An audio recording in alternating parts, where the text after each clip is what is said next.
Something I didn't know was possible. You can bring demons back to the human world. I am losing my mind, guys, because the next Insidious movie, Out of the Furthur, is finally on the way and hits theaters on 21st August. And I figured I'd save you all the headache of trying to remember which movie actually comes first before you dive back in, because the Insidious timeline is a mess if you watch it in release order.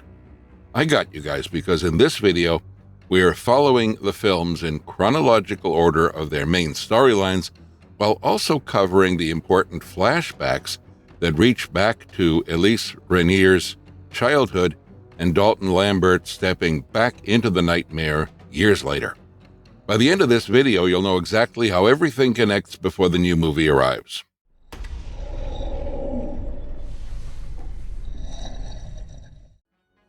Insidious, Chapter 3, 2015.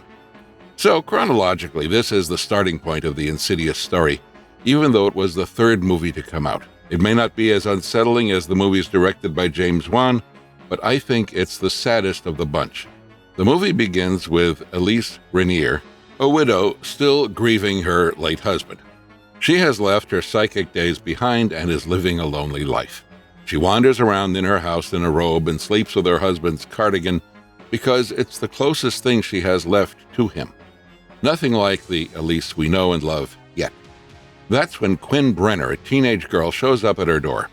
Quinn asks Elise to help her make contact with her late mother, who passed away a year before. Since Elise is sworn off this kind of work, she refuses first, but eventually gives in and does a reading. She does pick up on something, but it's something else, something that heard Quinn calling out into the dark and decided to answer instead, rather than her mother. Elise flat out warns her that reaching out to one spirit does not mean that the other, not-so-friendly ones can't hear you. Quinn is asked to stop trying to contact her mom on her own, but being a teenager who just lost a mom, she does not listen. So this entity, later known as the man who can't breathe, starts haunting her. As a result, she steps into the road while distracted by the figure and is struck by a car, leaving her bedridden for most of the film with both legs severely broken. Then things start moving in her apartment, but her dad, Sean, who is a single working father himself, is ragged just to keep the family together and has no idea what's actually happening to his daughter until it's almost too late. Desperately, Sean calls in Specs and Tucker, who in this movie are two paranormal investigators who have never actually encountered a real ghost before. They were suggested by his son, Alex, who saw them on the web. It's kind of funny how they seem so seasoned in the later movies, when here they are, just a couple of guys with gadgets who have never had a case that actually worked. Elise ends up teaming with them for the first time here as they go after the demon that's taken hold of Quinn. The entity increasingly possesses Quinn and tries to pull her consciousness into the Furthur, and for a moment it looks like she's about to lose herself completely before her mother's spirit helps her fight back. We also discover that she had been trying to get to Quinn the whole time. Quinn survives and the case closes, with Elise feeling like herself again for the first time since her husband died. She decides to put a stop to her retirement and starts working properly with Specs and Tucker as a team. Remember that final scene, though? Elise is back home, setting in for the night, when her dog suddenly starts barking, and as she looks up, a voice calls her name. The red-faced demon, the same demon that's about to terrorize the Lambert family, is revealed standing right behind her before the screen cuts to black. From this moment, it's clear Elise is being drawn into the larger battle against the forces lurking in the Furthur.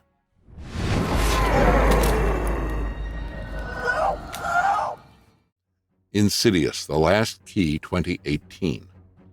This movie was released after Chapter 3. We discover more about Elise and understand who she is. This one's definitely divisive, but I really appreciate how much it focuses on Elise instead of just throwing more scares at us. Anyway, the year is 1953, and the young Elise lives with her mother Audrey, her little brother Christian, and her father Gerald in Five Keys, New Mexico. Even as a kid, Elise could see and communicate with ghosts, a gift which her mother is protective of. Her dad, who works as an executioner at a nearby penitentiary, believes her abilities are evil and beats her every time she brings it up.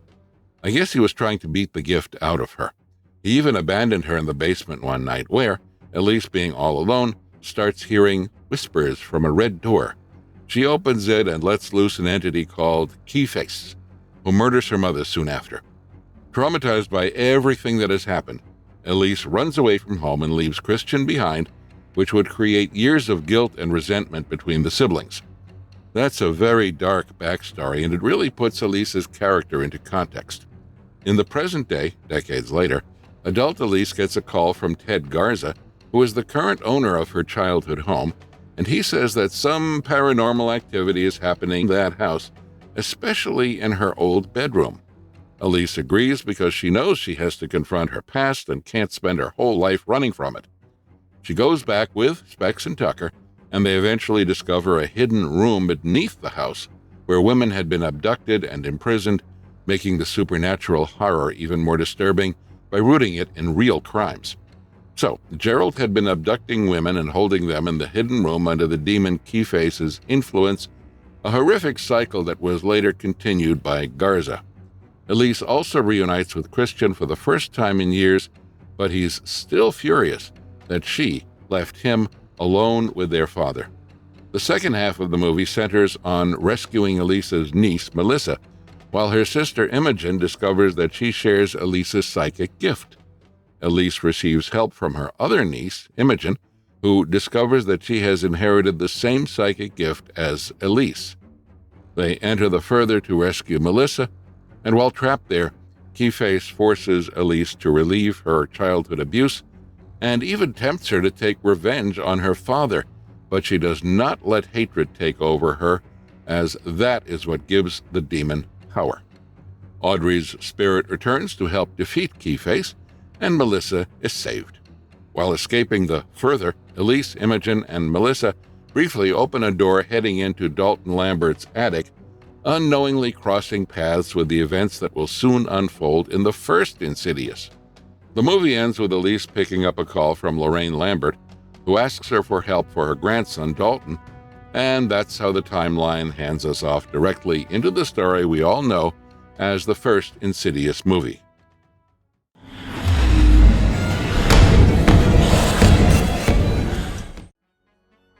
Insidious 2010. Man, I was so scared to go up into my own attic for weeks after watching this movie. It's the first movie in the franchise and also my favorite one. I swear every time I rewatch it, I notice some creepy little detail that I missed before. This is where we get introduced to the Lambert family. Josh and his wife, Renee, move into a new house with their kids, Dalton, Foster, and baby Callie. Things start happening almost immediately after their arrival, like books falling off shelves and strange whispers. Then, one day, Dalton goes up into the attic, falls off the ladder after looking into the darkness, and slips into a mysterious coma-like state the next morning. Doctors describe it as a coma-like condition, but cannot find a medical explanation for why he won't wake up. The family moves houses after about 3 months, hoping to leave the paranormal experiences behind them, and that Dalton wakes up, but the haunting follows them. So yeah, the house was not the issue. Josh's mother, Lorraine, finally steps in, as we see in the final scene of The Last Key. Enter Elise Rainier, along with Specs and Tucker. Remember how you felt when she dropped the line, "It's not the house that is haunted, it's your son"? Apparently, he is an astral traveler, as in someone who can leave his body during sleep, and he has wandered too far into the Furthur. That means his body is lifeless and is up for grabs by every entity in that realm, including one particularly aggressive demon with a red face who wants to take possession of Dalton's unoccupied body. Elise also reveals that Josh has the same gift. As a child, he was haunted by the bride in black, and Elise had to block his memories to stop him from astral projection. That's also why there are almost no childhood photos of Josh, as every single one had the bride in black standing a little closer behind him. Josh enters the Furthur himself, as there is no other way to save Dalton. He fights his way through the spirits, haunting the Lamberts, and reaches the red-faced demon's lair. After a very tense climax, Josh and Dalton wake up as the spirits disappear. Just when I was starting to get relieved, Elise notices something off about Josh, particularly that his hands look unnaturally aged as they are packing up equipment. So she snaps a photo of him, prompting the possessed Josh to violently strangle her to death. Renai runs in to find Elise dead and Josh gone, but then finds Elise's camera, and the photo reveals that Josh didn't come back alone and that the bride in black possessed him while he was in the Furthur. Then comes the shot I'll never forget. Josh puts his hand on Renai's shoulder and softly says, "Renee, I'm right here." Insidious Chapter 2, 2013. This is a direct sequel that answers so many questions the first movie purposely leaves hanging and picks up immediately where the first film ends. This is also the last Insidious film James Wan directed before handing the franchise off, which shows because the later films never quite get under my skin the way this one does. Presently, the police are investigating Elise's death, and Josh is acting increasingly strange, but while others struggle to explain his behavior, Renai soon realizes something is seriously wrong. But Renai starts noticing things are really not right with her husband when he doesn't recognize the song "This Guy's in Love with You," which holds special meaning for the two of them. Meanwhile, Specs and Tucker discover something crazy while reviewing old footage from 1986 during the investigation of Josh. They notice that adult Josh's spirit can be seen standing behind his younger self, which suggests that time works differently in the Furthur. They are eventually led to a hospital after trying to contact Elise's spirit, where Lorraine remembers a former patient named Parker Crane and realizes he was the same man who attacked Josh as a child and had later committed suicide. So they break into Parker's old house and uncover a secret room filled with over a dozen bodies, a black wedding gown, and newspaper clippings about a killer known as the Bride in Black, a man who murdered women while dressed as one. It turns out the killer was Parker Crane, and he had been psychologically abused from his childhood and forced to live as a girl by his mother, Michelle. They eventually realize the spirit responding to them isn't Elise at all, but Michelle Crane. Parker, or the Bride in Black, is also the spirit possessing Josh. He had become fixated on Josh since childhood, and possessing him became his way of returning to the living world. But even after death, Parker is still under the control of his abusive mother, whose spirit, the woman in white, continues manipulating him from the Furthur. Renai, Lorraine, and the team realize that the real Josh is trapped somewhere in the Furthur, and they have to get him out before Parker's soul takes over his body permanently. Carl, Elise's old colleague, tries to stop Josh along with Specs and Tucker, but Josh overpowers all of them, and Carl ends up in the Furthur himself, where he reunites with the real Josh and Elise. One of my favorite parts is how time does not exist normally in the Furthur, as Josh unknowingly becomes the mysterious figure we saw in Chapter 1, who is trying to warn his younger self. He also finds himself back in the red-faced demon's lair, thus replaying moments from the first movie before escaping. I love how they managed to connect it all back to the first film. However, in the real world, a possessed Josh locks Lorraine in the closet and goes after Renai and Dalton while the family is staying at Lorraine's house, and clearly not fully over what he went through, and strikes the possessed Josh with a bat to protect his mom. The family locks themselves in the basement, hoping to keep Josh out. Then, Dalton voluntarily goes back into the Furthur to find his dad. Everything eventually comes together in the Furthur as Elise defeats Michelle's spirit, breaking her control over Parker and allowing Josh to reclaim his body. Josh and Dalton make it back to their bodies, and the family is finally reunited. Carl hypnotizes both Josh and Dalton to make them forget everything that happened, to protect them from ever wandering into the Furthur, just like Elise had done years before. But wait, how can there be a happy ending in this franchise?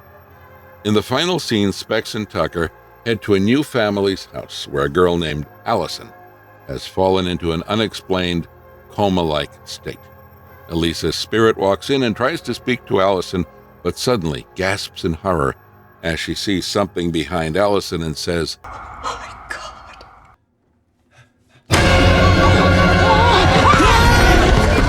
Insidious, The Red Door 2023. It had been years since we got Chapter 2, and I was not quite sure whether we needed the story to come back to the Lamberts, and not gonna lie, I walked into this expecting to be disappointed, but I found myself kind of invested by the end. Although it does feel less like a horror movie and more like a goodbye to the Lambert family. It's also Patrick Wilson's first time directing a feature film, while also playing Josh, which is pretty impressive in itself. The story takes place in 2019, 9 years after Josh's possession, and we see that Lorraine has passed away, Josh and Renai are divorced, and Dalton is about to leave for college. Thanks to the hypnosis at the end of Chapter 2, neither Josh nor Dalton remembers anything about the Furthur, but it's obvious that something has always felt off or missing. And the relationship between Josh and Dalton has become painfully awkward. So, Dalton starts school and his art professor tells the class to dig into their subconscious for inspiration, and he ends up drawing the red door in charcoal, which starts bringing those buried memories about the Furthur back. While all this is happening, Josh also starts experiencing strange blackouts, ghostly visions, and apparent brain fog. He is even attacked during a routine MRI by a terrifying supernatural presence connected to the spirit that has been following him. Now, Chris, Dalton's assigned roommate who quickly becomes his close friend, is one of the best additions to the movie. She starts researching astral projections and even finds old videos from Specs and Tucker, and slowly helps Dalton piece together what happened to him as a child.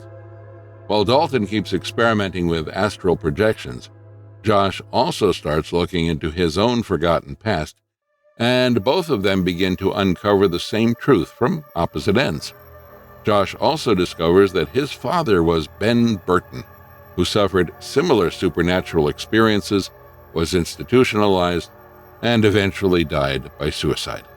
This revelation finally gives Josh some answers about the trauma that has haunted his family for generations.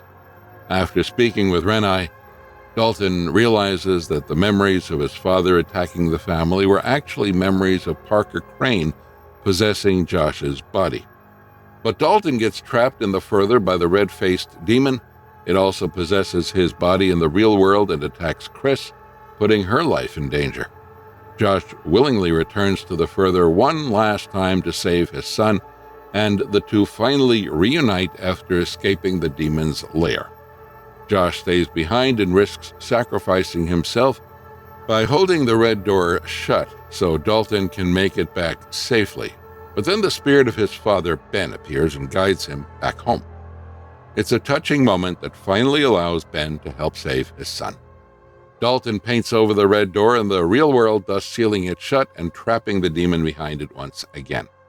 The ending is also quite sweet, as Dalton adds a painting of Josh carrying him out of the Furthur when he was a child to his wall. The two finally share the hug they both needed after years of distance, and before it all ends, Josh briefly sees Elise's spirit, who tells him that he and Dalton have bright futures ahead. It's a much happier ending than the previous movies, and I think the Lambert family deserved one.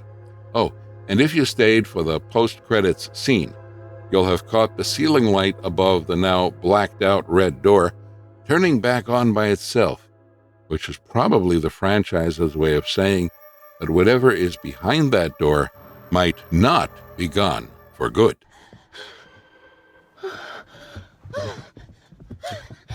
Insidious Out of the Furthur 2026. Sony dated a sixth Insidious film in 2024, while the title, director, and principal cast were revealed later, and the first trailer was unveiled at CinemaCon on 13 April 2026, before being released publicly around that time.